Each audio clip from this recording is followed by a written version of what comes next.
आज हम कानपुर कांड के हर राज से पर्दा उठाने जा रहे हैं। हर वो बात आपको बताएंगे जो अभी तक छिपी हुई थी। हम बताएंगे कि आखिर कहां है कानपुर कांड का आरोपी विकास दुबे।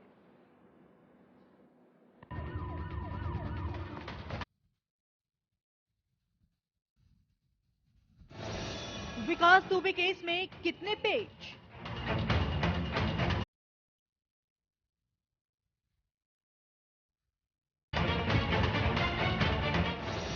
विकास दुबे को पता था कुछ बड़ा होने वाला है।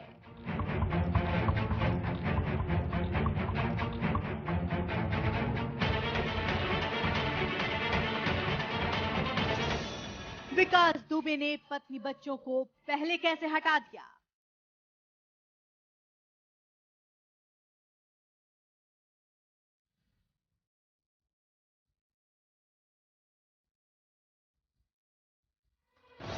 एसओ विनय तिवारी एनकाउंटर से बाहर कैसे रह गया?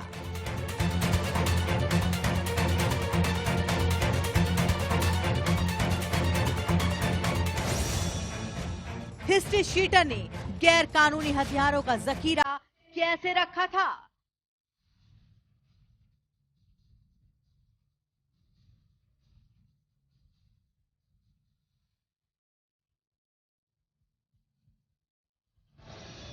पूरा थाना चौबेपुर मामले में संदिग्ध कैसे?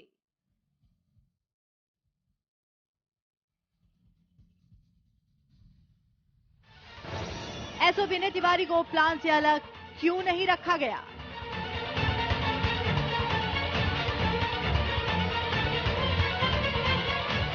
विनय तिवारी को लेकर अभी तक क्या क्या पता चला?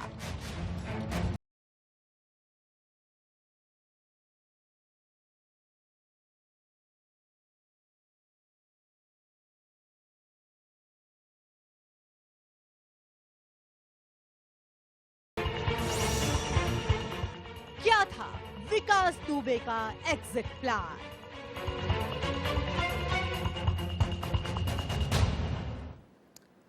तो यूपी के कानपुर में 2-3 जुलाई की रात हुई एनकाउंटर में पूरे देश को दहलाकर रख दिया। हर कोई जानना चाहता है कि आखिर उस रात ऐसा क्या हुआ जिसमें 8 पुलिसकर्मी शहीद हो गए और 7 पुलिसकर्मी घायल हुए।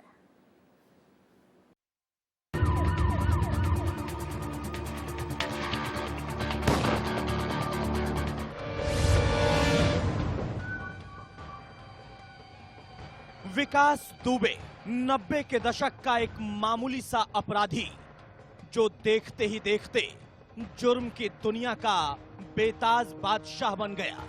और उसकी गुस्ताखी तो देखिए, उसने थाने के अंदर घुसकर न सिर्फ एक दर्जा प्राप्त मंत्री को मारा बल्कि इसके अलावा कई हत्याएं भी की। विकास दुबे को पकड़ने के लिए पूरे कानपुर के साथ साथ कई शहरों की पुलिस ताक लगाए बैठी थी और कई बार उसे पकड़ने के प्रयास भी हुए, लेकिन हर बार विकास दुबे पुलिस को चकमा देकर भागने में कामयाब रहता था। 2-3 जुलाई की रात भी 3 थानों और चौकी की पुलिस ने विकरू इलाके में दबिश दी, लेकिन पुलिस की दबिश की भनक उसे पहले ही लग गई थी। विकास दुबे ने पुलिस के खिलाफ एक घिनौनी साजिश रची, लेकिन अब सवाल ये उठ रहे हैं कि आखिर विकास दुबे को पुलिस की दबिश की सूचना किसने दी? वो कौन लोग थे जो विकास दुबे के साथ मिले हुए थे? आखिर विकास दुबे केस में और कितने पेच हैं? Bureau report, India news. कहने को तो 3 राज्यों की पुलिस कानपुर एनकाउंटर के मास्टरमाइंड विकास दुबे को तलाश कर रही है, लेकिन 100 घंटे से ज्यादा का वक्त गुजर गया है और फिर भी 8 पुलिस वालों को शहीद करने वाला गैंगस्टर विकास दुबे अभी तक फरार है। सवाल यह है कि विकास दुबे किसकी पनाह में बैठा है? विकास दुबे के रसूख और हिम्मत का अंदाजा इस बात से लगाया जा सकता है कि विकास दुबे ने वारदात से करीब 1 घंटे पहले थाने के एक सिपाही को फोन करके पुलिस वालों को जान से मारने की धमकी दी थी और वो धमकी भी उसने हकीकत में तब्दील कर दी।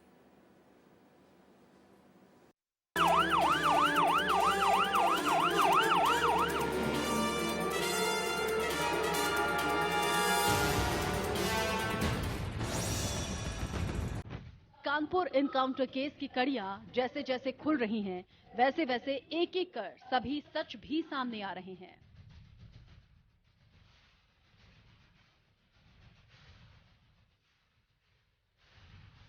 एनकाउंटर वाले दिन जिस तरह से विकास दुबे और उसके गुर्गों ने पुलिस टीम को रोकने के लिए इलाके के बाहर जेसीबी मशीन अड़ा दी, इलाके की लाइट कटवा दी, 30 से ज्यादा पुलिसकर्मियों पर इतने बड़े पैमाने पर हमला, सीओ की निर्मम हत्या हुई, उससे तो यही लग रहा है कि विकास दुबे को पहले से पता था कि पुलिस उसका एनकाउंटर करने वाली है।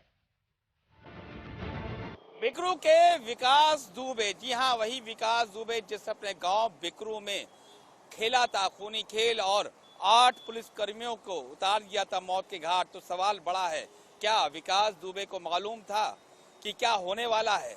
क्या विकास दुबे को ये बात मालूम चल चुकी थी कि आज उसका अंत होने वाला है? अगर नहीं मालूम होता तो शायद जेसीबी रात 9 बजे ही रास्ता रोकने के लिए तैनात ना कर दी गई होती। अगर विकास दुबे को ना मालूम होता कि पुलिस टीम उसके घर पे दबिश मारने वाली है तो पूरे गांव में नाकाबंदी ना की गई होती, मोर्चेबंदी ना की गई होती। साफ जाहिर है, सारे हालात ये बयान कर रहे हैं कि विकास दुबे को मालूम था होने वाला है कुछ बहुत बड़ा, कुछ बहुत बुरा। कैमरामैन गौरव के साथ Khurram Nizami, India news, Lucknow.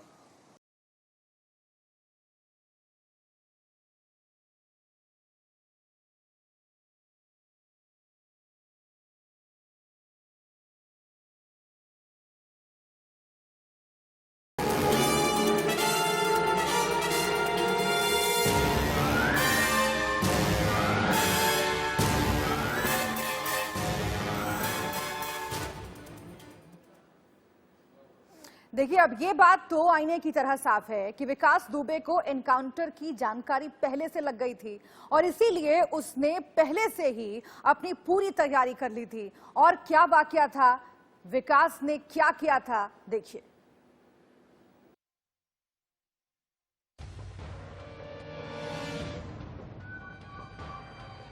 Police अपना प्लान बना रही थी तो दूसरी तरफ विकास अपना ही खेल खेल रहा था। विकास को पता था कि अगर उसने पुलिस के एनकाउंटर का जवाब दिया तो इस बार वो बख्शा नहीं जाएगा।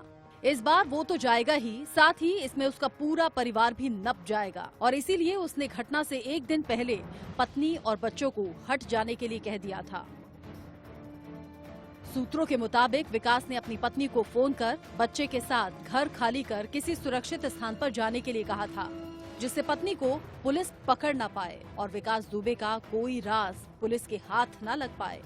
बिकरू गांव में हुआ मौत का तांडव और उसका मास्टरमाइंड विकास दुबे तुरंत हो गया फरार। उसका फरार होना लाजमी था क्योंकि उसको मालूम था कि 8 पुलिसकर्मियों को शहादत देने के बाद उसका पुलिस क्या हर्ष कर सकती है।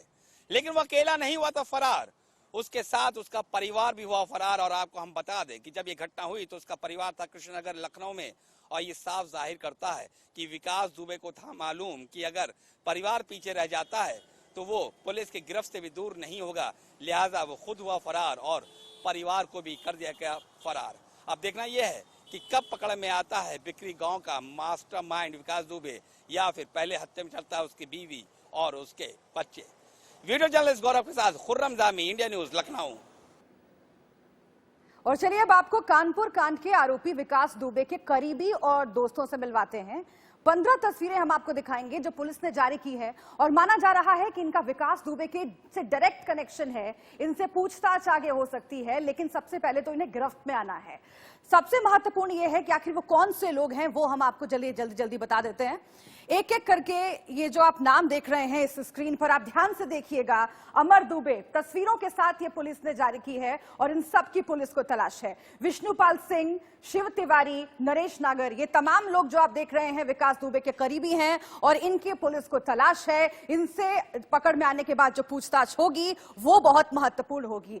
नाम आगे बढ़ाइए। ये देखिए, मनोज, चंद्रजीत, संतोष कुमार, गुड्डन त्रिवेदी, ये नाम आप देखते चलिए क्योंकि विकास दुबे ने एक पूरा साम्राज्य बना लिया था और ये वो लोग हैं जो इस साम्राज्य का हिस्सा थे। ये विकास दुबे के लगातार संपर्क में रहते थे, उसके साथी थे रणबीर, लाल राम, अजीत कुमार, इंद्रजीत।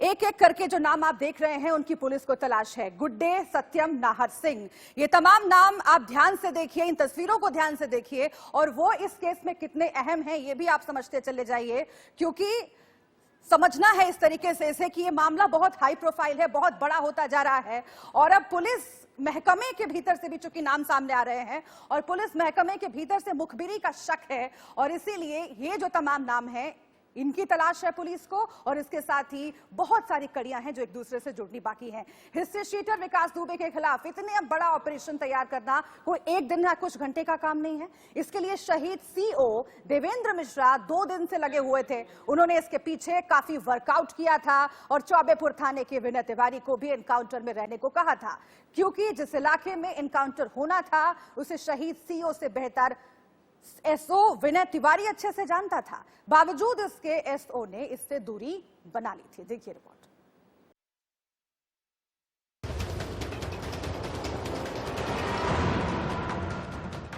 2-3 जुलाई की रात वो रात थी जब गैंगस्टर विकास दुबे पुलिस के हाथ चढ़ने वाला था, लेकिन ऐसा हो ना सका क्योंकि विकास दुबे को पहले से ही आगाह कर दिया गया। साथ ही सूत्रों की माने तो विकास दुबे ने अपने उस मुखबिर को भी आगाह कर दिया जो खाकी का भेदिया था, यानी आरोपी विनय तिवारी।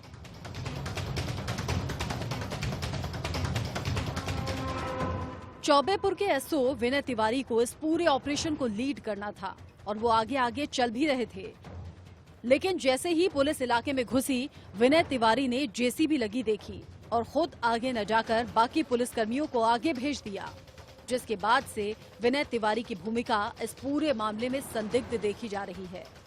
2 जुलाई को सीओ देवेंद्र मिश्रा पूरी टीम के साथ कुख्यात विकास दुबे के घर दबिश डालने जा रहे थे।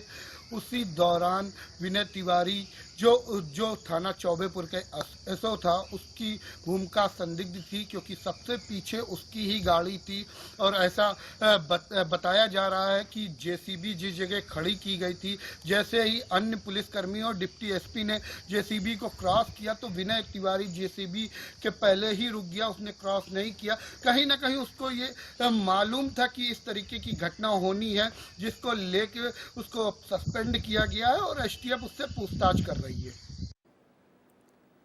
विकास दुबे से जुड़ा एक और नया खुलासा हो रहा है कि विकास दुबे आसपास के गांव के लोगों के बने लाइसेंसी असलहे अपने पास रखता था। इसके अलावा विकास दुबे के बाद कहां से आते थे हथियार, इस रिपोर्ट में आपको दिखाते हैं।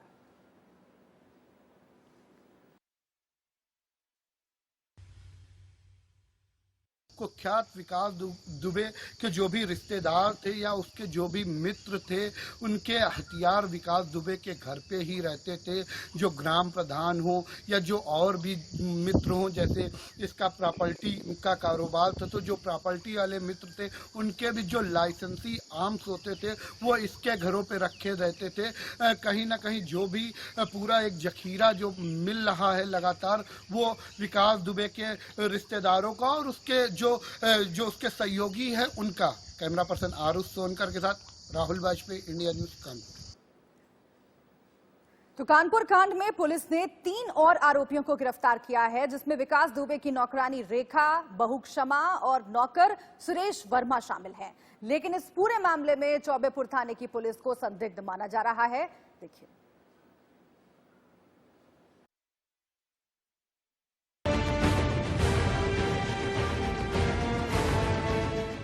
तारीख 3 जुलाई, समय रात का 12 का 12:30 बजे का होगा जब थाना चौबेपुर के बिकरू गांव में पुलिस टीम पहुंची दबिश मारने विकास दुबे के घर पे उसको पकड़ने के लिए। लेकिन पुलिस टीम वहां खुद हो गई शिकार। जब पुलिस टीम वहां पहुंची और जैसे ही किया जेसीबी को क्रॉस, उन पर चलने लगी गोलियां। तड़तड़ाहट से गूंज उठा पूरे गांव का सन्नाटा, टूट गया सन्नाटा। लोग चौंक गए, लोगों की हिम्मत नहीं हुई घर से बाहर निकलने में। लेकिन सवाल बड़ा कि 8 जवान की शहादत की जवाबदेही किस पर?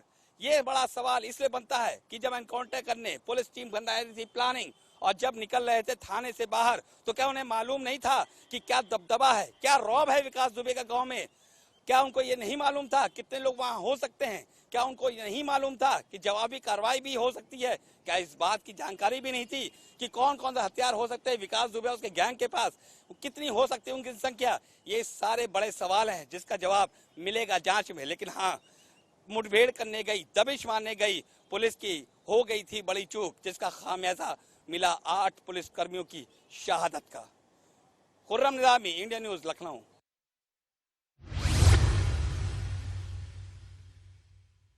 शुरू से ही विनय तिवारी की पूरे मामले में संलिप्तता पाई जा रही है। कहीं ना कहीं विनय तिवारी इससे पहले और भी जो कानपुर के विभिन्न थाना क्षेत्र हैं उनमें और भी ग्रामीण क्षेत्रों में रहा है, जहां इसकी कहीं ना कहीं पैसे को लेकर संलिप्तता थी। एक बात और सामने निकल के आ रही कि विकास दुबे की एक बड़ी जुए की फड़ चलती थी, जिसका पैसा विनय तिवारी को मिलता था। विनय तिवारी सीओ देवेंद्र मिश्रा ने इसका कई बार विरोध किया, लेकिन कहीं ना कहीं जो अधिकारियों को चिट्ठी लिखी, उसके बाद भी जो अधिकारी हैं कानपुर के वो नहीं जागे। जो तत्कालीन उस समय एसएसपी थे अनंत देव तिवारी, उन्होंने इस पर कोई एक्शन नहीं किया। अगर समय रहते एक्शन लेते तो इतनी बड़ी घटना नहीं होती। कैमरा पर्सन आरुष सोनकर के साथ राहुल वाजपेयी, इंडिया न्यूज, कानपुर।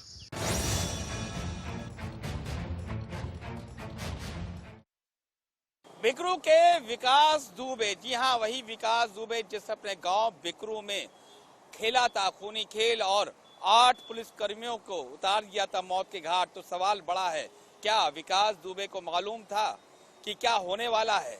क्या विकास दुबे को ये बात मालूम चल चुकी थी कि आज उसका अंत होने वाला है? अगर नहीं मालूम होता तो शायद जेसीबी रात 9 बजे ही रास्ता रोकने के लिए तैनात ना कर दी गई होती। अगर विकास दुबे को ना मालूम होता कि पुलिस टीम उसके घर पर दबिश मारने वाली है, तो पूरे गांव में नाकाबंदी ना की गई होती, मोर्चेबंदी ना की गई होती। साफ जाहिर है, सारे हालात ये बयान कर रहे हैं कि विकास दुबे को मालूम था होने वाला है कुछ बहुत बड़ा, कुछ बहुत बुरा। कैमरामैन गौरव के साथ खुर्रम निजामी, इंडिया न्यूज, लखनऊ। और आइए अब आपको वो 8 नाम हम बताते हैं जो विकास दुबे के राज खोलेंगे। क्यों हम ये कह रहे हैं आपको धीरे धीरे समझ में आएगा। बहुत महत्वपूर्ण है, ध्यान से देखिएगा इन 8 नामों को, और इनसे पुलिस आगे पूछताछ करेगी और वो इस पूरे केस के राज को खोलेंगे। अनंत देव तिवारी, इनका नाम आपने बार बार सुना होगा, क्योंकि ये तत्कालीन एसएसपी जिनको कई चिट्ठियां लिखी गई थी, 1-2 नहीं कई चिट्ठियां लिखी थी शहीद डीएसपी ने, लेकिन उन चिट्ठियों पर कोई कार्रवाई नहीं हुई। क्यों नहीं हुई, इसकी जानकारी आगे मिलेगी। जय वाजपेयी का नाम आ रहा है, अनंत दुबे के भी करीबी हैं और विकास दुबे के भी करीबी, यानी कि ये बीच की कड़ी साबित हो सकता है और इससे पूछताछ आगे हो सकती है। अतुल दुबे का नाम सामने आ रहा है, औरैया से कार बरामद हुई, उसका ये मालिक बताया जा रहा है, इसकी तलाश है। इससे पूछताछ में बहुत कुछ सवाल सामने आ सकते हैं और जवाब उसके मिल सकते हैं। विनीत पांडे का नाम आ रहा है, इससे भी पूछताछ होगी। एक एम्बेसडर कार मिली सरकारी नंबर से, उसके मामले में इसका नाम आ रहा है, इसने केस भी दर्ज करवाया है, उससे पूछताछ होगी। ये देखिए बहुत महत्वपूर्ण है, सत्ताधारी दल के विधायक हैं, 2 विधायक हैं जिनसे पूछताछ अगर होती है तो विकास दुबे के बारे में और बहुत सारी बातें सामने आ सकती हैं, क्योंकि उनसे नजदीकियां थी। के दुबे, विकास दुबे के मोबाइल डिटेल्स को लेकर के भी बहुत अहम जानकारियां के दुबे ने दी है। तो ये तमाम नाम हमने आपको बताए और इनसे जब पूछताछ हो रही है तो इन केस की कड़ियां जो हैं वो खुलती चली जा रही हैं और जो भी अपडेट सामने आएगी हम आपको बताएंगे। लेकिन फिलहाल एक छोटे से ब्रेक के लिए रुक रहे हैं। इस मामले पर तमाम अपडेट आपको देते रहेंगे, आप देखते रहिए इंडिया न्यूज। विकास दुबे के घर को पुलिस ने ढहा दिया, लेकिन उसके घर में ऐसा बहुत कुछ मिला जो गैर कानूनी था। एक बंकर मिला है उसके घर से, जिसमें से पुलिस को तलाशी में बम और जिंदा कारतूस बरामद हुए हैं। ज्यादा जानकारी दे रहे हैं हमारे संवाददाता सूरज सिंह। वो घर है जो विकास दुबे यहाँ पर बंकर बनाए हुए था। ये देखिए पुलिस द्वारा कार्रवाई में इसको गिरा दिया गया, नष्ट नाबूद कर दिया गया। ये देखिए आपको दिखाते हैं, ये पोस्टर पड़े हैं, अलग अलग पार्टियों के पोस्टर हैं, जिसमें लिखा हुआ है ऋचा दुबे पत्नी पंडित विकास दुबे बिकरू। ये देखिए साफ तौर पर देखा जा सकता है। और दिखाते हैं आपको जो पुलिस को बंकर मिला है वो इसी कमरे के अंदर मिला है। हम चलते हैं इसी कमरे के अंदर। हालांकि पुलिस द्वारा कार्रवाई में ये तोड़ दिया गया है। ये देखिए आपको दिखाना है, इसी खंडहर के नीचे ये जो मलबा है, इसी मलबे के नीचे पुलिस को बंकर मिला था और पुलिस ने इसको तोड़ दिया है, बंकर को खत्म कर दिया है। तो ये दीवारें जो है पूरी आपको दिखा दें। ये देखिए पुलिसिंग कार्रवाई में ये दीवारें पूरी टूट के गिर गई है, बंकर इसी के नीचे दब गया है। इसी के नीचे पुलिस को 3 जिंदा बम मिले थे। बम मिलने के बाद पुलिस को जब और तलाशी ली गई तो जिंदा कारतूस भी पुलिस को बरामद हुए थे। पुलिस उसको अपनी कस्टडी में करके इन्वेस्टिगेशन के लिए ले गई है और उस पर एक फर्द बनाकर आगे की कार्रवाई करेगी। कानपुर से सूरज सिंह, इंडिया न्यूज। तो पुलिस को अभी भी खतरनाक गैंगस्टर विकास दुबे की तलाश है और इस मामले में जो भी अपडेट होगा हम आपको आगे बताएंगे। फिलहाल कोई बात चले में इतना ही। आप देखते रहिए इंडिया न्यूज।